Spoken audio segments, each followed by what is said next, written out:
And so what I did was I started to design haircuts. And one haircut I had was the old man. And I shaved my head up here just like this. I did this. And I would keep the hair on the side like an old man has. And one time I shaved my whole head and had a reverse part. So I had hair up here and it kind of zigzag. So I did things to be this cool, crazy, kind of like creative kid. You know, like Crisscross came out. I was crazy, man. But I was a crazy cool kid in school. So I look in the fucking mirror, I see this letter, I'm fucked up, and I'm like, you know what, man, no one's coming to help me. In this mirror, it wasn't my mom, it wasn't Principal Freeman, it wasn't my dad, it was me. Because wasn't nobody coming back to fucking help David Goggins. That was my mindset now.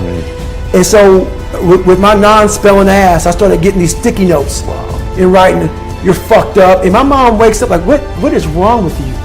I go, man, I have to change because I can't stay here. I can't. I looked at myself in the mirror and I was defeated. I go, look at myself. I'm like, who am I? So I'm defeated in this mirror. And I'm like, okay, I'm changing. I said, Mom, can we please get a tutor? So we can only afford $15 a week for a tutor. So I had 4 hours a month. Okay. 4 hours a month. I had a 4th grade reading level, man. 4 hours a month for 6 months. That's all I had. So this tutor did one thing for me, very big. But basically, she saw that I was slow, very slow, and couldn't retain shit. And I think she was joking. She says, you're gonna have to write down everything 1,000 times for you to remember this. I took it as okay, roger that. So I literally went to the store and I bought these spiral notebooks. And I started literally writing down, let's say it's a math equation, the same fucking math equation over and over and over and over again. When it came to a paragraph comprehension, I couldn't read the fucking paragraph and then remember it. So we had like, I think 25 or 30 paragraph comprehension things. I had to write down the whole fucking thing, like a whole paragraph, and you don't have much time to take the fucking test. But that's how I learned. So how I learned the Navy Dive Man, it was like 1,000 pages, Navy Dive Man. I got it a year in advance and wrote the book out probably 14 times. Like the Boyle's Law, Charles Law, Gay-Lussac's Law, Dalton's Law, all these laws, but over and over, the whole manual. So it's not like, so now I've done it so many times I can go back in my mind and say, okay, page 71 was Boyle's Law. And I'm looking at it right now, and I remember writing it down so many times that it takes me and say, okay, I got it. And I can write it down almost verbatim so that's how I learned even to today. But the work ethic, people think I became this guy from running. No, I became this guy from fucking studying. I had to study for hours. What might take you an hour to learn, take me 2 days. So that's where, at the table, and my best friend Johnny remembers me like, God, you just changed. Something happened. I got obsessed. I gotta figure this out, man. I'm not going anywhere. I'm starting to lie. So when you have a messed up foundation, I started lying about everything. I wanted people to like me. I wanted to be accepted in some society of life, some social society. And I was like, man, this isn't the right way. I messed up here, I messed up here, I messed up everywhere. And so I realized the worst thing that happened to me is I lost myself. I never had myself. I never found myself. I had no self-esteem. So I knew through working out and through learning, because it took a lot for me to learn also, I started finding self-esteem. Once I found that, that's when doors started opening up. I stopped caring about people, that what they thought, being judged. Wow, if I say this, if I started right now, are you gonna make fun of me? I stopped caring about that. And that's when my life started really changing for me, slowly but surely. I say, my God, like, no, don't look at it like, I didn't care about losing weight. I didn't care about being the fastest person. I wasn't making the Olympics. I wasn't going to pros. I could barely read and write when I was in a junior in high school. I wasn't going anywhere.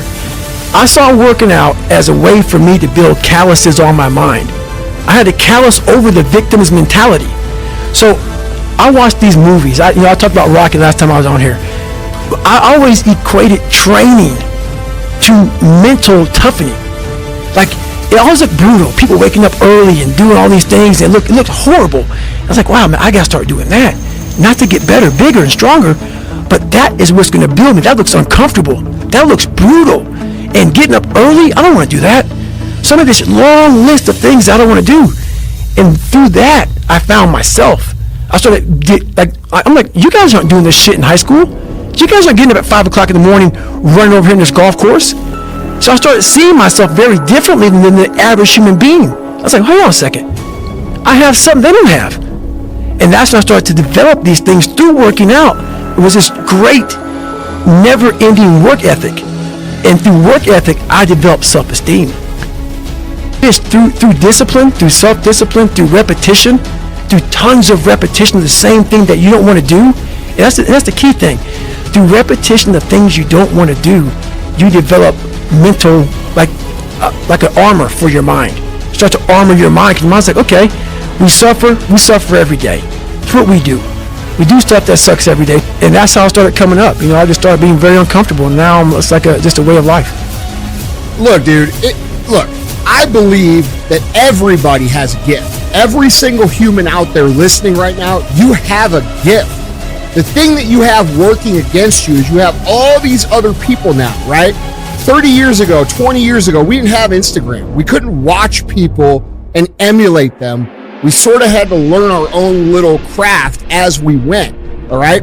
But now we get to see what everybody's doing. And our tendency as humans is to emulate the style or the personality or the way that someone speaks or the way they do their content and all these different things. But here's the thing that you don't understand, is that by doing this, you are actually keeping yourself from becoming great. Because the most that you could ever be when you do these things is a watered down, lesser version of what someone else is doing, all right? And how do you know that your own style and your own way of doing things that you would develop little by little by little if you would just take little risks, is it going to be greater than all of those things that you watch, okay? You cannot be great being a lesser version of what already exists. You can only be great when you execute against your own potential and do your own development. And that means getting up there and looking like a clown. And it means taking little bitty steps forward every single opportunity you get. No one comes out and is just great at business or great at athletics or great at science or great at speaking. It doesn't fucking happen, man. The first speech I ever gave, I remember it, dude. There were 6 fucking people there. All right? And I had a piece of paper, and I'm reading the notes, and I was shaking. I was freaking the fuck out. There's 6 people. 6! That's where I started, man. So, this isn't a gift. It only seems like a gift because I worked so hard and so long to develop it. And you guys have to do the same thing if you want to be great. If you want to be good and you want to be effective and you want to be, not great, you just want to be good, then yeah, dude, take someone else's style. Emulate everything they do. Clearly it might work. But if you want to be great, if you want to be one of the best that's ever fucking lived at what you do, you have to understand that it's about developing our own skills. It's about developing our own style. It's about developing our own swagger. It's about developing our own selves. And we don't do that when we constantly look at other people and admire them or look at them for an example or steal their shit like so popular out there these days. So if you want to be great, guys, you have to put in the work. You have to put in the talent. It's not that everybody doesn't have the potential. Everybody has the potential. It's just they're not developing it because there's too much distraction out that we didn't have 20 years ago. So when I'm coming up, dude, I don't have people to look at. We didn't have the internet. We didn't have social media. We didn't have all these things. We had books. And if I wanted to learn how to speak or learn how to do anything, guess what I had to do? I had to go fucking do it and suck in front of everybody. And we've lost that in society now. Everybody wants to be a lesser version of something else.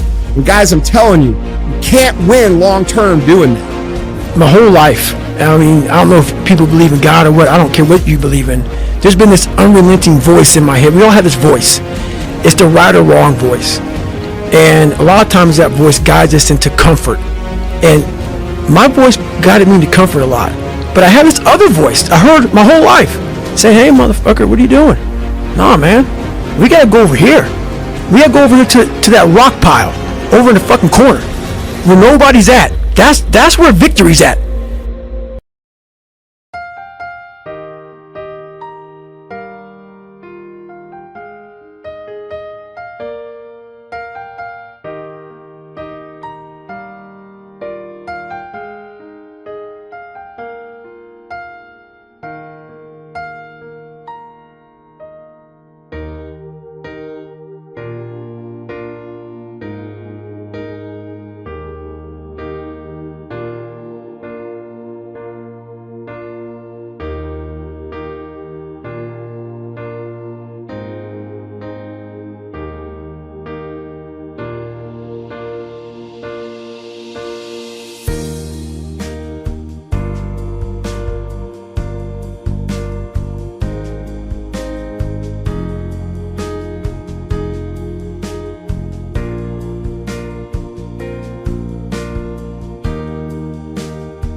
Sau cơn mưa đêm em đã làm gì giờ, khói thuốc lăn lạnh nhì giờ, anh chỉ muốn một đêm này không ngày ai ôm anh see yeah yeah. Em muốn là quê mà sao mà em đã còn đi nhưng mà 30, anh không thể giữ em được bên mình. Bao nhiêu người xóa được người ghen tình, bao nhiêu người mấy em mà quên rồi, vẫn là con mãi nằm bên tôi, giờ chỉ con mãi nằm mòn trôi yeah. Anh chẳng thể giữ được cho em nhiều điều, mấy con muốn điều em mới không muốn yeah. Em mới không muốn yeah. Em nhớ muốn bên anh như khi em muốn bên anh. Em nhớ muốn say nhà này là mơ mà em cần anh yeah. Bạn anh mình chỉ cần ai sai đến anh ai em không muốn mai chỉ cần ai bạn em bắt sau và em muốn đêm nay em đã trôi đã biển qua cảm xúc như cơn mưa kia đang miền tối. Đã mệt mà đi má đôi má em thật u sầu, mà đi má đôi má em thật màu nâu, và anh muốn ôm em thật chặt yeah. Trong khu phố anh ôm lấy một tay em không thắng yeah. Như cơn mưa anh không ngần lại yeah. Em đi xa đi mất yeah. Chỉ còn này anh qua đêm cất yeah. Nỗi buồn như anh không ngờ như em yeah. Ta cùng bên nhau xa rồi, chỉ còn cơn mưa kia đang nhạt trôi và em xa rồi. Chỉ còn anh đêm nơi cái mây mờ phôi yeah. Mắt anh đã mở đi mascara, môi hồng như Evergrande yeah. Bạn em như cậu AK, pháo hoa là ta ta ta ta.